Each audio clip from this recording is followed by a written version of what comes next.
ನಮಸ್ಕಾರ ಈ ದಿನ.comಗೆ ಸ್ವಾಗತ. ನಾನು ರೇಖಾ ಹಾಸನ. ದೇಶದಲ್ಲಿ ಪ್ರಶ್ನೆ ಪತ್ರಿಕೆ ಸೋರಿಕೆ ವಿವಾದಗಳು ನಡೀತಿರೋ ನಡುವೆ ಜೂನ್ 23ರ ಭಾನುವಾರ ನಡೆಯಬೇಕಿದ್ದ ನೀಟ್ ಸ್ನಾತಕೋತ್ತರ ಪ್ರವೇಶ ಪರೀಕ್ಷೆಯನ್ನು ದಿಢೀರಾಗಿ ಮುಂದೂಡಿದೆ. ಈಗಾಗಲೇ ಜೂನ್ 25ರಿಂದ 27ರ ನಡುವೆ ನಿಗದಿಯಾಗಿದ್ದ ನೀಟ್ ಪಿಜಿ ಪರೀಕ್ಷೆಯನ್ನು ನ್ಯಾಷನಲ್ ಟೆಸ್ಟಿಂಗ್ ಏಜೆನ್ಸಿ ಮುಂದೂಡಿದೆ. ಇನ್ನು 2024ರ ಜೂನ್ 18ರಂದು ಲಕ್ಷಾಂತರ ಮಂದಿ ವಿದ್ಯಾರ್ಥಿಗಳು ಯುಜಿಸಿ ನೆಟ್ ಪರೀಕ್ಷೆ ಬರೆದಿದ್ರು. ಅದೆಷ್ಟೋ ವಿದ್ಯಾರ್ಥಿಗಳು ಹಲವಾರು ವರ್ಷಗಳಿಂದ ಹಗಲಿರುಳು ಓದಿ ಕಷ್ಟಪಟ್ಟು ತಯಾರಿ ನಡೆಸಿ ಈ ಪರೀಕ್ಷೆಯನ್ನ ಬರೆದಿದ್ರು. ಆದ್ರೆ ಪರೀಕ್ಷೆ ಬರೆದ ಮರುದಿನವೇ ಪ್ರಶ್ನೆ ಪತ್ರಿಕೆ ಸೋರಿಕೆಯಾಗಿದೆ ಅನ್ನೋ ಶಂಕೆಯಲ್ಲಿ ಯುಜಿಸಿ ನೆಟ್ ಪರೀಕ್ಷೆಯನ್ನ ರದ್ದು ಮಾಡಲಾಗಿದೆ. ಇದರೊಂದಿಗೆ ಲಕ್ಷಾಂತರ ಮಂದಿ ವಿದ್ಯಾರ್ಥಿಗಳ ಕನಸು ಕೂಡ ನುಚ್ಚುನೂರಾಗಿದೆ. ಪರೀಕ್ಷೆ ನಡೆಯಬೇಕಾಗಿದ್ದ 12 ಗಂಟೆಗೂ ಮುನ್ನ ನೀಟ್ ಪಿಜಿ ಪರೀಕ್ಷೆಯನ್ನು ಮುಂದೂಡಲಾಗಿದ್ದು, ಇದರಿಂದಾಗಿ ಹಲವಾರು ಪೋಷಕರು ವೈದ್ಯಕೀಯ ವಿದ್ಯಾರ್ಥಿಗಳು ಆತಂಕಕ್ಕೆ ಒಳಗಾಗಿದ್ದಾರೆ. ಹಾಗೆಯೇ ಸರ್ಕಾರದ ವಿರುದ್ಧ ಆಕ್ರೋಶ ವ್ಯಕ್ತಪಡಿಸಿದ್ದಾರೆ. ಈಗಾಗಲೇ ಹಲವಾರು ವಿದ್ಯಾರ್ಥಿಗಳು MBBS ವೈದ್ಯರು ತಾವು ವಾಸವಾಗಿರೋ ನಗರದಿಂದ ದೂರದಲ್ಲಿರೋ ಪರೀಕ್ಷಾ ಕೇಂದ್ರಗಳಿಗೆ ಪ್ರಯಾಣ ಮಾಡಿದ್ರು. ಇನ್ನು ಅದೆಷ್ಟೋ ಅಭ್ಯರ್ಥಿಗಳು ಈ ಸುದ್ದಿ ಗೊತ್ತಾಗುವಾಗ ಅರ್ಧ ದಾರಿ ತಲುಪಿಯಾಗಿತ್ತು. ಇನ್ನು ಕೆಲವು ವಿದ್ಯಾರ್ಥಿಗಳು ಪೋಷಕರು ಇದು ವದಂತಿ ಇರಬೇಕು ಅನ್ಕೊಂಡು ಪರೀಕ್ಷೆಯ ತಯಾರಿ ಪ್ರಯಾಣ ಮುಂದುವರೆಸಿದ್ರು. ಅನೇಕ ಜನರು ತಮ್ಮ ಪರೀಕ್ಷಾ ಕೇಂದ್ರ ಇರೋ ನಗರದಲ್ಲಿ ತಂಗೋಕೆ ಹೋಟೆಲ್ ರೂಮ್ಗಳನ್ನು ಕೂಡ ಬುಕ್ ಮಾಡಿದ್ರು. ಒಟ್ನಲ್ಲಿ ಲಕ್ಷಾಂತರ ಮಂದಿ ವಿದ್ಯಾರ್ಥಿಗಳ ಕೋಟ್ಯಾಂತರ ರೂಪಾಯಿ ನಷ್ಟವಾಗಿದೆ. ಮುಂದೇನು ಅನ್ನೋ ಆತಂಕವೂ ಉಂಟಾಗಿದೆ. ಈ ಬಗ್ಗೆ ಮಾಧ್ಯಮವೊಂದಕ್ಕೆ ಹೇಳಿಕೆ ನೀಡಿದ ಪೋಷಕರೊಬ್ಬರು, ಆರಂಭದಲ್ಲಿ ನಾನು ಇದನ್ನು ವದಂತಿ ಅಂತ ಭಾವಿಸಿದೆ. ಪರೀಕ್ಷೆ ರದ್ದು ಮಾಡೋಕೆ ಕೊನೆಯ 11 ಗಂಟೆವರೆಗೆ ಕಾಯೋದು ಯಾಕೆ ಅಂತ ಭಾವಿಸಿದೆ. ಆದರೆ ನಿಜವಾಗಿಯೂ ಪರೀಕ್ಷೆ ರದ್ದಾಗಿದೆ.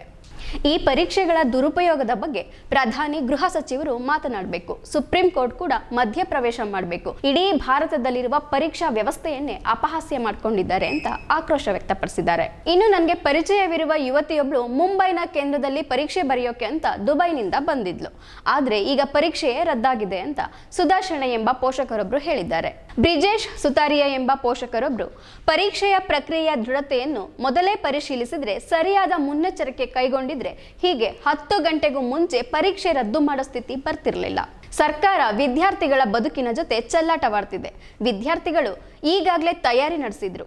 ಈಗ ಪರೀಕ್ಷೆ ಮುಂದೂಡಿಕೆ ಮಾಡಿರೋದು ಮಾನಸಿಕ ಆಘಾತ ಉಂಟು ಮಾಡಿದೆ ಎಂದು ಆಕ್ರೋಶ ವ್ಯಕ್ತಪಡಿಸಿದ್ರು. ಹೌದು, ಪರೀಕ್ಷೆ ರದ್ದು ಮುಂದೂಡಿಕೆ ಅನ್ನೋ ಸರ್ಕಾರದ ಆಟದಲ್ಲಿ ವಿದ್ಯಾರ್ಥಿಗಳ ಸಮಯ, ಹಣ ಮಾತ್ರವಲ್ಲ, ಮಾನಸಿಕ ನೆಮ್ಮದಿ ಕೂಡ ಹಾಳಾಗಿದೆ. ಸ್ಪರ್ಧಾತ್ಮಕ ಪರೀಕ್ಷೆಗಳನ್ನು ಬರೆಯಲು ವಿದ್ಯಾರ್ಥಿಗಳು 6-7 ತಿಂಗಳುಗಳಿಂದ 1-2 ವರ್ಷಗಳವರೆಗೆ ತಯಾರಿ ನಡೆಸಿರ್ತಾರೆ. ಸಾವಿರಾರು ಲಕ್ಷಾಂತರ ರೂಪಾಯಿ ಖರ್ಚು ಮಾಡಿ ಕೋಚಿಂಗ್ ಸೆಂಟರ್ಗಳಿಗೆ ಹೋಗಿರ್ತಾರೆ. ತಮ್ಮ ಭವಿಷ್ಯದ ಕನಸು ಹೊತ್ತು ಪರೀಕ್ಷೆಗೆ ಬಂದಿರ್ತಾರೆ. ಅವರೆಲ್ಲರ ಗೋಳನ್ನು ಈಗ ಕೇಳೋರು ಯಾರು? ಅವರಿಗಾದ ನಷ್ಟವನ್ನ ತುಂಬೋರು ಯಾರು?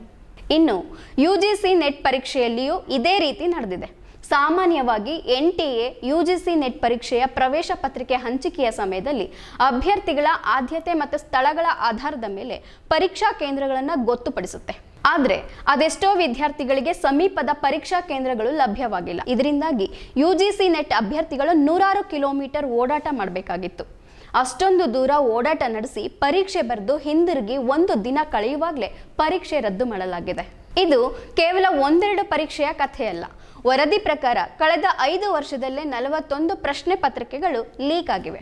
ಇದು ಸುಮಾರು 1.4 ಕೋಟಿ ಉದ್ಯೋಗಾಕಾಂಕ್ಷಿಗಳ ಕನಸಿಗೆ ಕೊಳ್ಳಿ ಇಟ್ಟಿದೆ. ಹೀಗಿರುವಾಗ ಸರ್ಕಾರವನ್ನು ಹಾಗೂ ಇಂತಹ ಸ್ಪರ್ಧಾತ್ಮಕ ಪರೀಕ್ಷೆ ನಡೆಸೋ NTAಯನ್ನು ವಿದ್ಯಾರ್ಥಿಗಳು ನಂಬೋದಾದ್ರೂ ಹೇಗೆ? ಸರ್ಕಾರದ ವೈಫಲ್ಯತೆಯಿಂದ ಡಾಕ್ಟರ್, ಪ್ರೊಫೆಸರ್, ಎಂಜಿನಿಯರ್ ಆಗಬೇಕು ಅನ್ಕೊಂಡಿದ್ದ ವಿದ್ಯಾರ್ಥಿಗಳ ಭವಿಷ್ಯವೇ ಇಲ್ಲಿ ಇಕ್ಕಟ್ಟಲ್ಲಿ ಸಿಲುಕಿದೆ. ಅದೆಷ್ಟೋ ವರ್ಷಗಳಿಂದ ಪೇಪರ್ ಲೀಕ್ ಆಗಿದ್ದು ಆ ಎಲ್ಲ ಪ್ರಕರಣಗಳು ಈಗ ಒಂದೊಂದೇ ಬಯಲಾಗ್ತಿವೆ.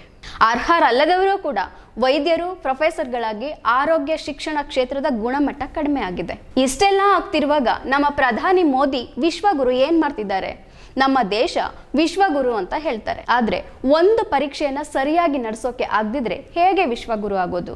Neat, UGC NET, NEET PG ಇವೆಲ್ಲವೂ ಮುಂದೆ ವೈದ್ಯರಾಗಿ ಸೇವೆ ಮಾಡಲು ಬಯಸುವವರು ಮತ್ತು ಯೂನಿವರ್ಸಿಟಿಗಳಲ್ಲಿ ಪ್ರೊಫೆಸರ್ ಆಗಲು ಬಯಸುವವರನ್ನು ಆಯ್ಕೆ ಮಾಡಲು ನಡೆಸೋ ಮುಖ್ಯವಾದ ಪರೀಕ್ಷೆಗಳಾಗಿವೆ. ಅವುಗಳನ್ನೇ ಈ ರೀತಿ ಮಾಡಿದರೆ ಈ ದೇಶದ ಯುವಕ ಯುವತಿಯರ ಕಥೆ ಏನು?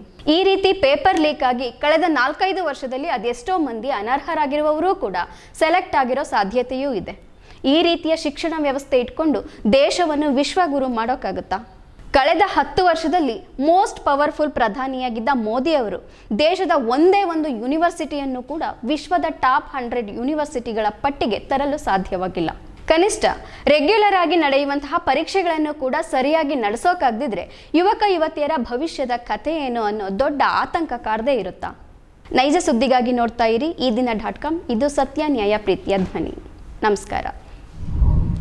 ಮತ್ತಷ್ಟು ವಿಶೇಷ ವಿಡಿಯೋಗಳನ್ನು ನೋಡಲು ಮತ್ತು ಹೊಸ ವಿಡಿಯೋಗಳ ಬಗ್ಗೆ ತಿಳಿಯಲು ಈ ದಿನ.com ಯೂಟ್ಯೂಬ್ ಚಾನೆಲ್ ಸಬ್ಸ್ಕ್ರೈಬ್ ಮಾಡಿ ಮತ್ತು ಬೆಲ್ ಐಕಾನ್ ಕ್ಲಿಕ್ ಮಾಡಿ.